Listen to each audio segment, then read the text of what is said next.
Namaste.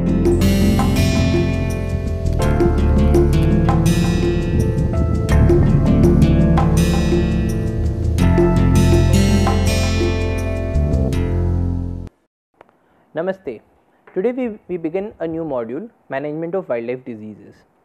In this module, we will be having 3 lectures. The first lecture deals with some terminologies. So, these terminologies will become foundation blocks for the next 2 lectures. Then we will have a lecture on some common wildlife diseases and a third lecture on principles of disease management. So, let us begin with the terminologies. So, talking about health and disease, the first question is, what do we mean by health and what do we mean by disease? So, health is defined as the state of normal function that can be disrupted from time to time by disease. So, essentially in this definition we are saying that if an animal does not have a disease, then we will say that it is healthy. The second definition says that health is the ability of an animal to acquire, convert, allocate, distribute and utilize energy with maximum efficiency. So, in the second definition, what we are saying that if an animal is able to perform all its functions, all its normal natural functions properly with the best of efficiencies, then we will call that the animal is healthy. So, basically the difference between both of these definitions is that the first definition takes a negative outlook. It says that if an animal does not have a disease, so it has this focus on not. If it is not disease, then it is healthy. In the case of the second definition, it says that we do not have to deal with diseases. If the animal is able to perform all its functions properly with the best of efficiencies, then we will say that it is healthy. Now, disease on the other hand can be defined either as an absence of health. So, any condition which results in the disorder of a structure or function in a living organism that is not due to any external injury, we will call it a disease. So, essentially this is an absence of health or the absence of the best way in which the organism should be able to function. The second definition is that disease is any condition that impairs the normal functioning of the body. The third is a disease is a health condition that has a specific set of symptoms and traits. So, essentially what we are saying in these cases is that one, if there is a disorder of any sort in the structure or function of the animal which is not because of an external injury. So, essentially if this animal was injured and is not able to walk properly, we would say that it is injured, but after some time also if it is not able to walk properly, then probably it is a diseased animal. So, any disorder that is will be called as a disease. The second definition says that disease is any condition that impairs the normal functioning of the body. So, even if we do not have an overt symptom outside, if there is some normal function of the body that is being disrupted, we will say that this is a disease. And the third definition says that it is a health condition that has a specific set of symptoms and traits. So, essentially what we are saying in this case is that whenever we talk about a disease, it will have a certain set of symptoms and traits. So, for instance, when you get influenza, you have fever.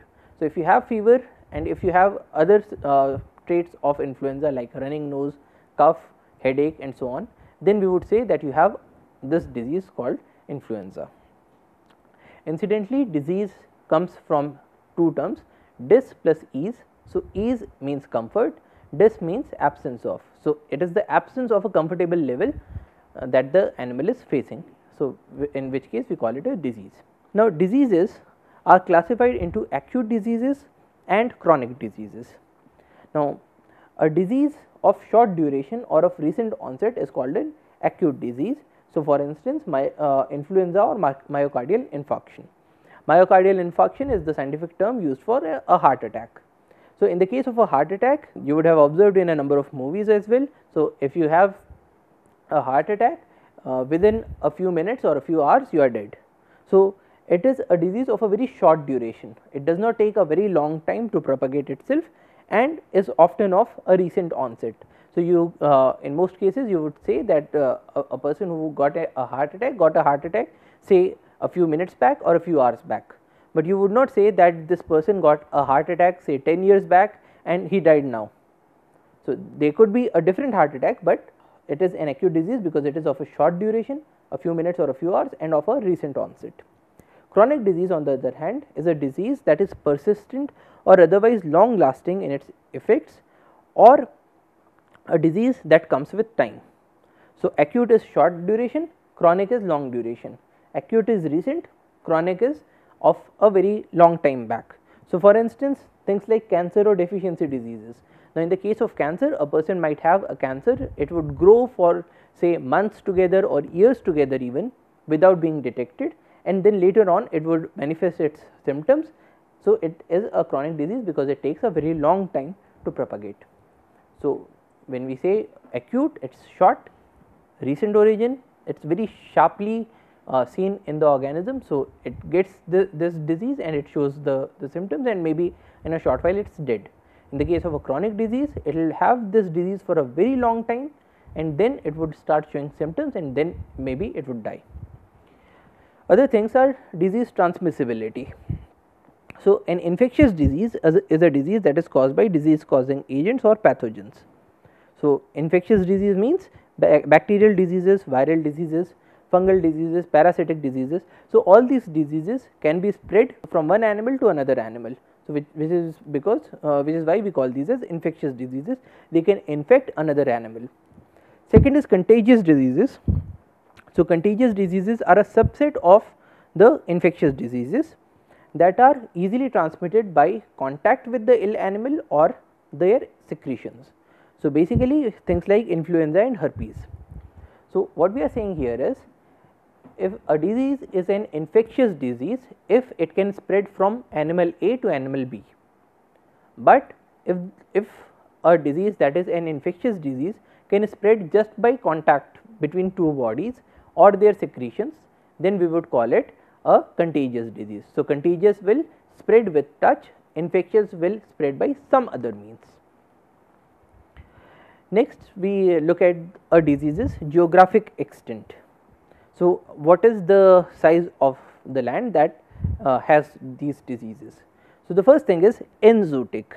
So, if you remember the term endemic, so when we said that a species is endemic in an area, it meant that it is only found in that area, it is not found anywhere else, and it is generally found in that area. So, similarly, when we say enzootic, it is an animal disease that is peculiar to or constantly present in a locality. So, it will be always seen in that area. The disease is maintained in the population without the need for external inputs. So, basically whenever you go there, you will find that the animals are showing this disease.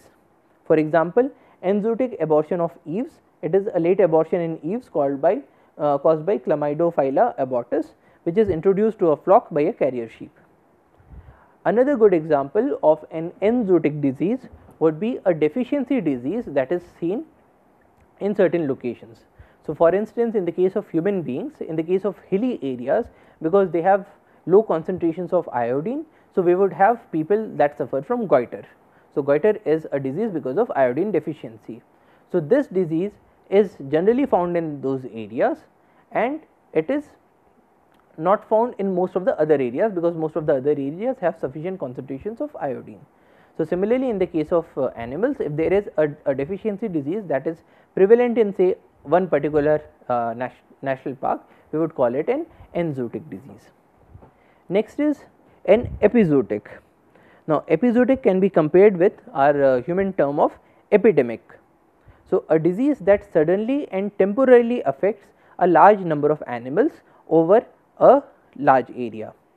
Example, sylvatic plague. So, this is a disease that comes up suddenly. So, it is not always prevalent in that area, it comes up at certain times, it is temporary in that area. So, basically it is not present at all times, and it affects a large number of animals over a large area. So, basically you are not having a situation in which a few animals are dying or a few animals are impacted, but a large number of animals that are impacted. Now, epizootic, if we look at its word roots, epizootic. So, epi means above and zootic means the animal. So, it is a disease that is coming from above. So, if we look at our older traditions, if there was an epidemic, people would say that it is the god's wrath that is coming up. So, it is coming down to us from the god. So, which is why it is coming from above. So, similarly epi here is above and zootic is the animal. So, it is coming from above. Next is panzootic. Now, panzootic is an epizootic that spreads over a large region, for example, a continent or even worldwide. So, in the case of an epizootic disease, it has a large area, but if it becomes even larger, if it impacts a complete continent or maybe even the world, then we would call it a panzootic disease, such as the avian influenza, which recently became a panzootic disease. Next, we have a sporadic disease. A sporadic is a disease that occurs upon occasion or in a scattered, isolated or seemingly random way. For instance, rabies in dogs. So, a sporadic disease would occur in a few animals at some times, and we would not very well know, for instance, why this disease occurred in this area at this particular point of time. So, it is a sporadic disease. Next is an outbreak. An outbreak is a sudden increase in the occurrences of a disease in a particular time and place. For example, Ebola outbreak. So, when we say outbreak, it used to be a sporadic disease, but suddenly it increased in its spread, in its occurrence at some particular time and place. So, in that case, in place of a sporadic disease, we would call it an outbreak of a disease. Now, considering the nature of the agent, we have infectious agents and we have non-infectious agents. So, as we saw before, an infectious agent is a disease causing agent, that is a pathogen. So, for example, we have bacteria, virus, fungi, helminths, prions or protozoa. So, these are all examples of infectious agents. So, infectious agent, it means that it can spread from one animal to another animal. Non-infectious agent is a disease causing agent that is not a pathogen. For example, air pollution, dietary deficiency or high levels of cholesterol. So, basically if I have a disease that is caused by an infectious agent, that is caused by a pathogen. So, for instance, if I have common cold, I can spread it to you if we come in close contact. But in the case of a non-infectious disease, so for instance, if I have a deficiency disease or if I have high levels of blood cholesterol, if you come in contact with me, you will not get this disease. So, this is the basic difference between an infectious agent and a non-infectious agent, or also between an infectious disease and a non-infectious disease. Now, why does an animal get a disease? The presence of a disease or a disorder can be explained by 4 factors: predisposing factors, precipitating factors, perpetuating factors and the absence of protective factors. So, we will look at each of these one by one. Now, a predisposing factor is a condition or situation that may make an animal or a person more at risk or susceptible to disease. For example, heredity, age, gender, environment and lifestyle. So, basically when we say that we have a predisposing factor, so if you consider children in the schools, so the school going children have more incidences of common cold as compared to people who are adults. But then if you look at people who have an old age, they will also be having a greater incidence of common cold as compared to the adults in any population. So, age becomes a predisposing factor for diseases such as common cold, because people who are adults or animals also who are adults have a better immunity, a better resistance to the diseases as compared to either very young animals or very old animals. So, factors such as these are called predisposing factors. Similarly, things like lifestyle. So, in the case of human beings, if we have people who are say athletes, they run a very different lifestyle than people who have a sedentary job, whose job is to sit and type on computers, for instance. So, in the case of lifestyle, the people who are athletes might be more prone to injuries, whereas people who are leading a sedentary lifestyle might be more prone to diseases such as cholesterol or hypertension. So, similarly in the case of animals, if we look at camp elephants or if we look at temple elephants, so temple elephants are kept in the temples, they have to spend quite a lot of time just standing there to give blessings. So, in those situations they would have very different sorts of diseases, maybe diseases of the feet because of constant standing on a concrete floor, as compared to animals that are living in the forest. So, the forest lifestyle would give the elephants a very different set of diseases such as infectious diseases, but the elephants that are residing in the temples would have say lifestyle diseases because of standing. So, all these factors go by the name of predisposing factor. So, predisposing factors make you more susceptible to get a disease. Next we have precipitating factors. So, factors that cause or trigger the onset of a disorder, illness, accident or a behavioral response. So, if there is a predisposing factor, so for instance, if you have a very young animal, so will this young animal get influenza or not? So, it has the predisposing factor, but then it also needs precipitating factor. So, precipitating factor would be exposure to a specific disease, amount or level of an infectious organism, drug or noxious agent, etc. So, for instance, if you have this young animal and if there is another animal that has influenza and it comes in very close contact with our young animal, it will get influenza, but not if it is kept completely isolated. So, this contact becomes a precipitating factor when the predisposing factor is already present. Next is a perpetuating factor, factors or conditions that maintain the disabling symptoms in an individual. So, for instance, insufficient nutrition and unhealthy surroundings. So, basically our baby animal that got influenza, if we do not feed it properly, if it is getting insufficient nutrition, then probably it will not be able to fight this disease, and so this disease will continue in this animal for a longer period of time. So, insufficient nutrition in this case becomes a perpetuating factor. It is perpetuating the disease that is already present in the animal. Next we have protective factors or the absence of protective factors that lead to the disease. So, these are factors or traits of an individual that serve as strength or assets that can be accessed to promote a healthy adjustment to lessen the severity of the symptoms, for example, immune response. So, basically if there is an animal that was already well fed, it has sufficient stocks of energy in its body in the form of say glycogen or in the form of fats. So, it can access these resources to put up a stronger immune response against the disease. So, such factors would become protective factors, and absence of protective factors would also increase the incidence of a disease in the animal. Next we have two terms, morbidity and mortality. Morbidity is the state of being sick. Morbidity refers to the state of being diseased or unhealthy within a population. So, essentially if we have a population of say 1000 animals, and out of these 1000 animals there are 100 animals that got influenza and are still sick. So, we would say that these animals are morbid. On the other hand, mortality is the term used for the number of animals who died within a population. Now, out of these 100 animals, suppose 10 animals died because of influenza or because of side effects of influenza. So, we would say that we had a mortality in this population because some animals actually died. So, morbidity is being sick, mortality is being dead. Next we have two terms, disease prevalence and incidence. Now, prevalence is the proportion of a particular population found to be affected by a medical condition. So, in our previous example, if out of 1000 animals we had 100 animals that were sick, we would say that the prevalence of the disease in this population is 100 out of 1000 animals, or we can also say that we have a prevalence of 10%. Now, it is arrived at by comparing the number of animals found to have the condition with the total number of animals studied, and is usually expressed as a fraction. So, we can say that the prevalence is 0.1, or as a percentage when we will say that it is 10%, or as the number of cases per 10,000 or 100,000 cases.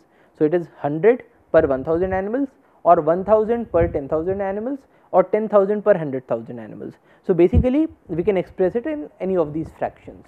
So, that is prevalence. Prevalence is how many animals in a population have that disease. Next we have incidence. Now, incidence asks the questions, in the next 1 year how many animals are going to have this disease. So, incidence is a measure of the probability of occurrence of a given medical condition in a population within a specified period of time. So, for instance, if we say that okay 100 animals out of these 1000 animals are sick, so that is the prevalence, but in the next 1 year or in the next 6 months how many more animals are going to have this disease. So, in that case we are talking about incidence. So, it conveys the information about the risk of contracting the disease, whereas prevalence indicates how widespread the disease is. So, prevalence is talking about the existing situation, whereas incidence is talking about what is going to happen in the near future. In a specific time period, how many more animals are going to become sick, that is incidence. Now, talking about transmission of diseases from one individual to another, we have horizontal and vertical transmission. So, in the case, we can understand it more clearly if we look at this diagram. So, essentially we have a father and a mother, they have say 4 children, then we have a mating between this female with another male, and then it had say 5 children. So, in this case black refers to male and the circle refers to a female. Now, when we say horizontal transmission, so this is a family tree in which this is the grandparent generation, this is the parent generation, and this is the children generation. Now, when we talk about horizontal and vertical transmission, so let us first come to the vertical transmission.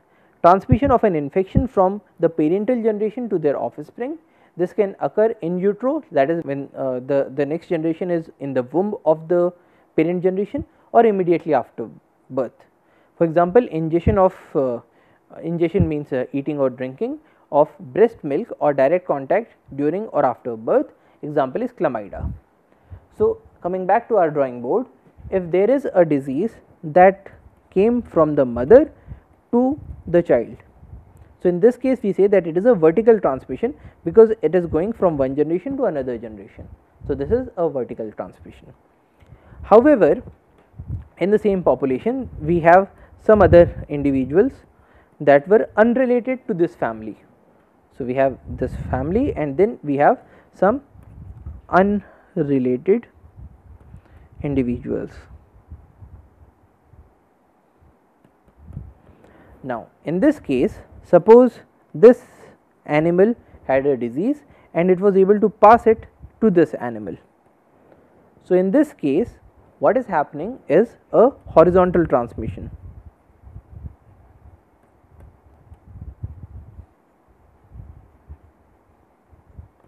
Horizontal because it is not occurring in a top down fashion, it is moving from one individual to another in a horizontal fashion. Now, consider the case that this parent and the offspring, so the offspring was born and now the offspring is say 10 years old. Now, at 10 years this offspring caught another disease and then it transmitted it to its parent. Do we call it a horizontal transmission or a vertical transmission? Now, in this case we would say that this transmission was a horizontal transmission because it was not just across the family line, but it happened just as it would have transmitted this disease from one animal to another in the horizontal fashion. So, coming back to the definitions, a horizontal transmission is transmission of an infectious agent like bacterium, virus, fungus, etc., usually between members of the same species that are not parent and child. Example, rabies. So, rabies spreads when a rabid animal bites another rabid animal and then transmits this disease into the body of the second animal. Vertical transmission, transmission of an infection from the parental generation to their offspring. This can occur in utero or immediately after birth. Now, in the case of horizontal transmission, we can have direct transmission or indirect transmission. So, remember that we are now talking about horizontal transmission. Now, direct transmission happens when the disease causing microbe is passed from one animal to another when their bodies touch in some way, for example, sexually transmitted diseases. Whereas, indirect transmission happens when microorganisms are carried to an animal in some way instead of by actual body to body contact, such as through food, water, droplets in the air or sharp objects such as cholera. So, basically in the case of direct transmission, we have an animal, then there is another animal, both of these animals get into touch with each other and then this disease got passed into the second animal. So, it is directly in contact. Now, in the case of an indirect transmission, this animal, for instance, it had a disease. Because of this disease, it gave out diarrhea, it had diarrhea. Then this diarrhea infected a water body. Then this water was taken up by another animal. So, this animal had it drunk the water from this water body, and then this animal became diseased. So, essentially this transmission is not a direct transmission, it is an indirect transmission because we have this water body in between. So, for instance, in cases in which you have kept an animal in a cage and then this animal develops a disease, then you remove that animal, you put another animal there, and the second animal also develops a disease, we would call that it is an indirect transmission because the cage acted as source and through which the disease was passed from one animal to another. Now, talking about the methods of transmission, we have ingestion. So, in the case of ingestion, one animal has eaten or drunk the pathogens that were there in the environment or from another animal. So, ingestion is eating or drinking, inhalation is through breathing. So, this is how you catch cold or influenza. So, the sneeze or cough droplets that are there in the air also harbor the pathogens. So, the next animal inhales it and gets the disease. Next is contact, which is skin to skin contact. Next is inoculation. Now, inoculation means that your body was pierced by something. So, basically, for instance, if there was a grassland and this grassland, suppose it had a nail. So, one animal put its hoof on top of this nail, and so this nail pierced this animal and this animal was having some disease. So, now the pathogen has come into the nail, on the surface of the nail. Now, if there is another animal that also puts its hoof on or its skin on that nail, then it would be an inoculation of the disease into the second animal. Next is iatrogenic. Iatrogenic is iatros means medical. So, it is disease that is transmitted because of some medical examination or treatment. So, basically things like if an animal had say an injury in its leg and then during its medical treatment we applied some sort of ointment on top of that injury, and that ointment had some substance which led to an allergic reaction in the skin, or maybe that ointment itself was contaminated by something else. So, we will call such kinds of transmission as iatrogenic transmission because they are being transmitted during a medical procedure or during treatment or during a medical observation. Next we have transmission through coitus. Coitus means mating, and things such as sexually transmitted diseases are transmitted through the process of coitus. Now, coming back to vertical transmission. So, till now we were talking about horizontal transmission. In the case of vertical transmission, we can have hereditary diseases. So, in the case of hereditary diseases, it is there in the genome of the animal, and so the offspring gets it right at the time when there was a fertilization between the sperm and the ovum. Next is congenital diseases, those diseases that are present at birth and acquired in utero or in ovo. Example, congenital heart disease. So, a number of developmental diseases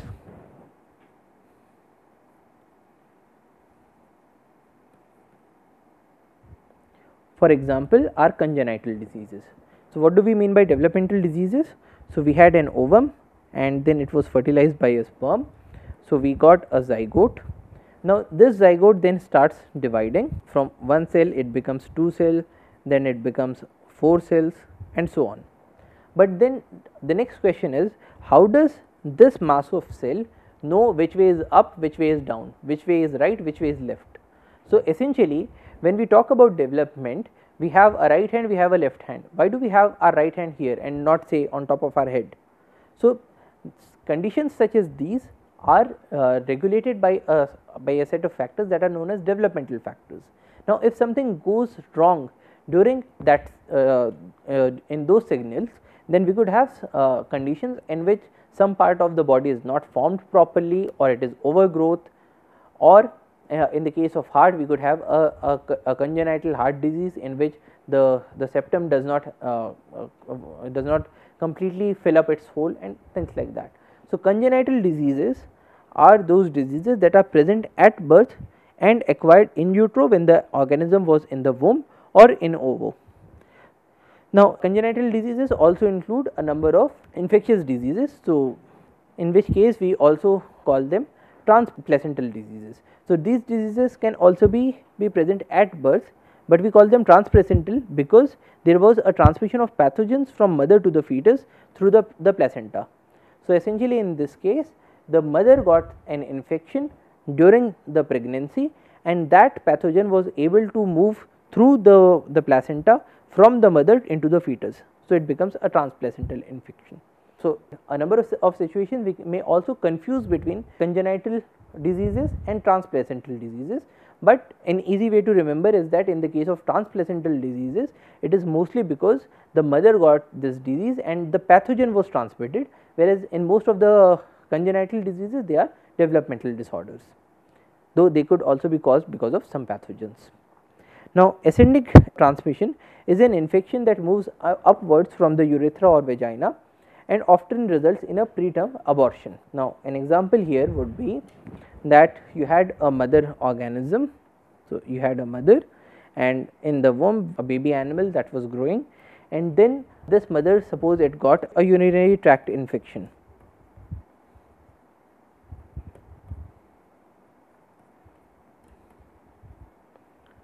So, in this case this infection was able to move up the urethra, and then it was even able to enter into the womb and it was able to infect the fetus there. So, this would be called an ascending infection, and in most of the cases it results in an abortion of the fetus.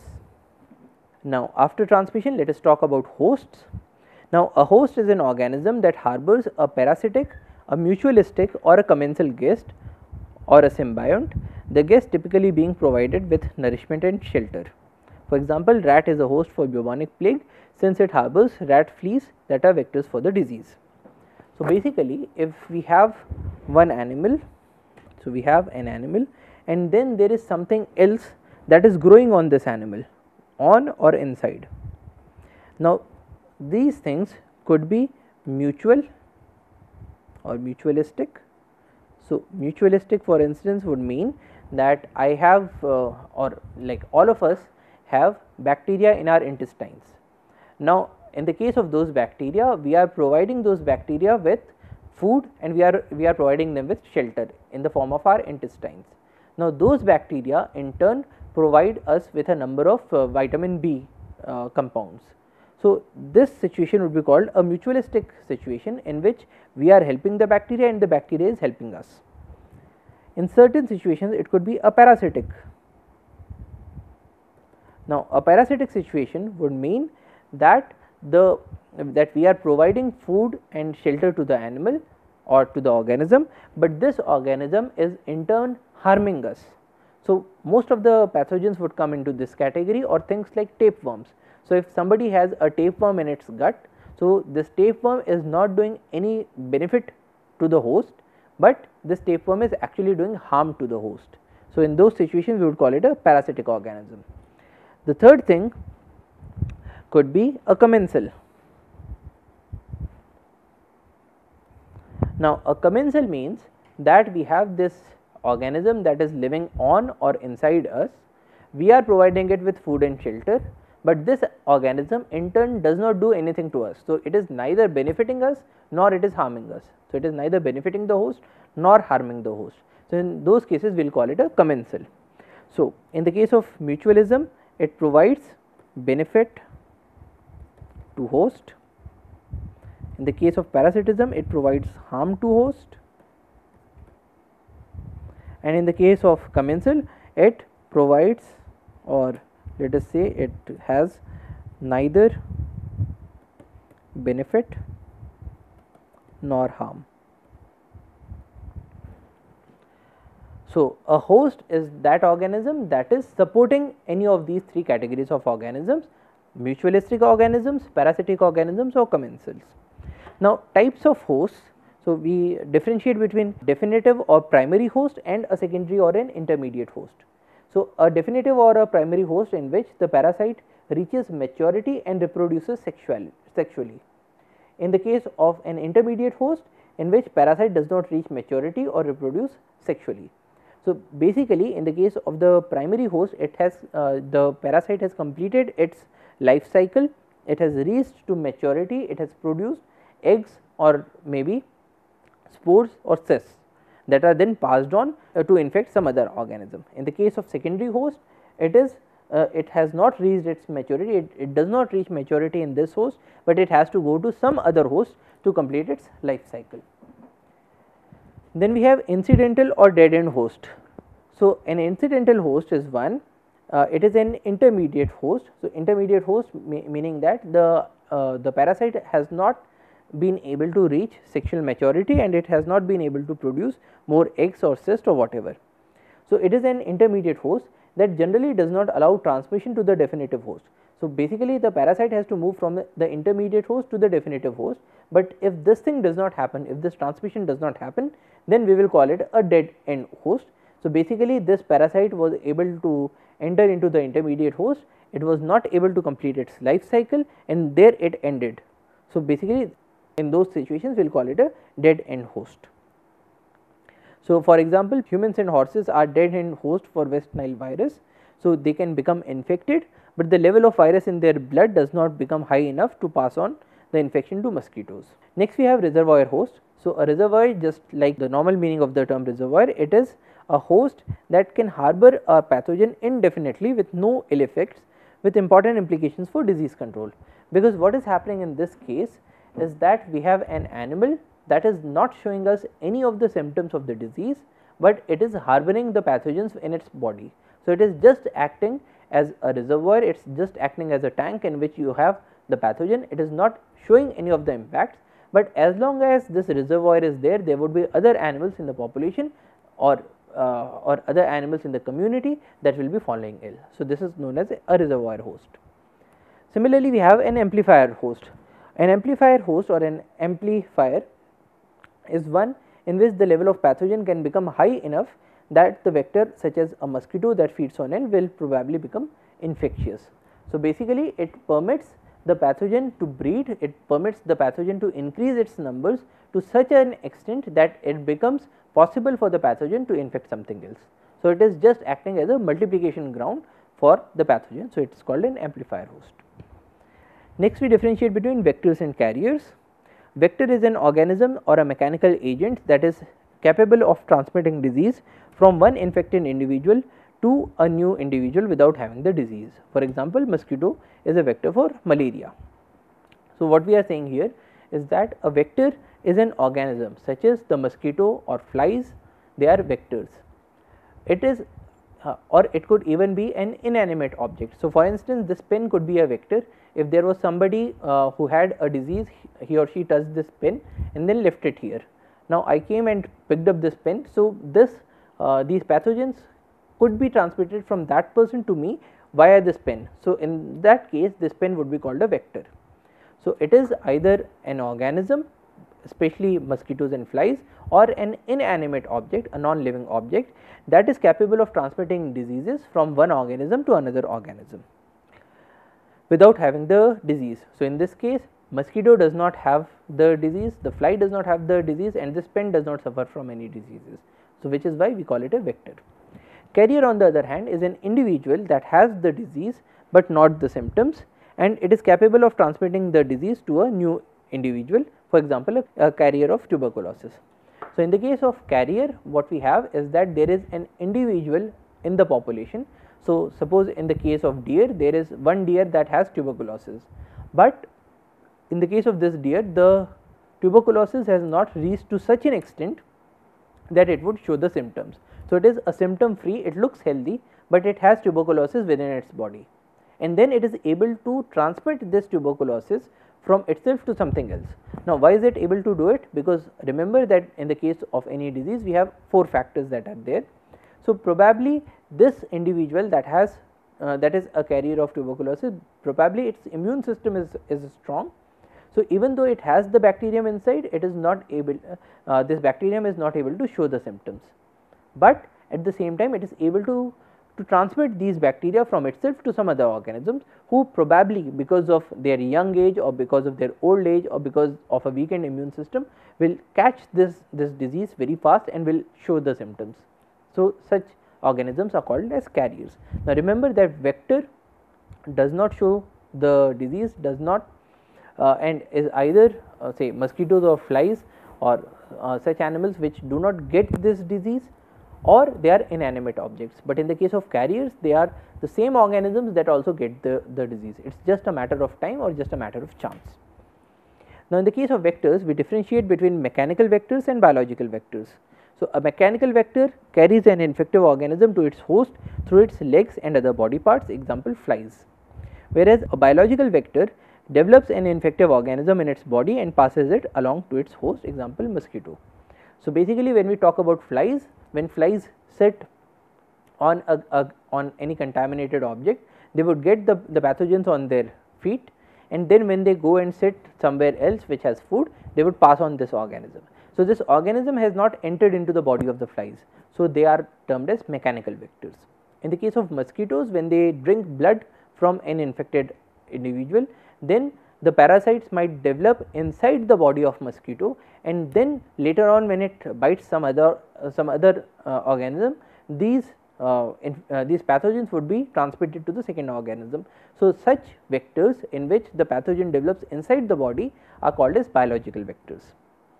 Then in the case of carriers, we differentiate between incubatory, convalescent and asymptomatic carriers. So, what does it mean? In the case of incubation, so whenever a person has gotten a disease, so suppose there is a person who got exposed to common cold virus. So, he or she got this virus, but this virus has not yet grown to a stage in which it would start showing the symptoms.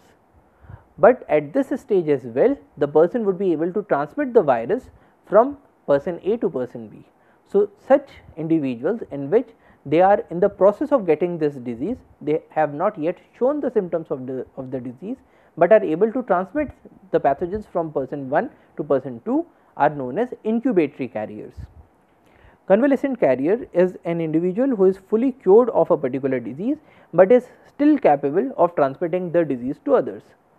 So, basically there was a person who supposed got diarrhea, and after getting diarrhea or this animal after getting diarrhea, it was treated with medicines, and so is now not showing any of the symptoms of diarrhea, but then it still has some amount of pathogens left in the body which it is still excreting out along with its dung. So, such an individual would be called a convalescent individual. So, it is now not showing any of the symptoms of the disease. It is essentially a cured individual, but it is still transmitting the disease to other individuals. The third is asymptomatic, an individual who has the disease causing agent in the body, but show no signs or symptoms of the disease and are capable of transmitting the disease to others. So, in this case, probably the incubation phase is long gone. The individual still has the pathogens in the body, but the immune system is keeping the body safe, and so the body is not showing any of the symptoms, but still the pathogens are being transmitted to other individuals. So, in these cases we would call them as asymptomatic carriers. Now, in this lecture we had a number of terms, and it might look a bit heavy on the one hand, but then once we are through with these terms, in the next two lectures we will make use of these terms to understand different diseases and to understand how different diseases are managed. So, that is all for today. Thank you for your attention. Jai Hind.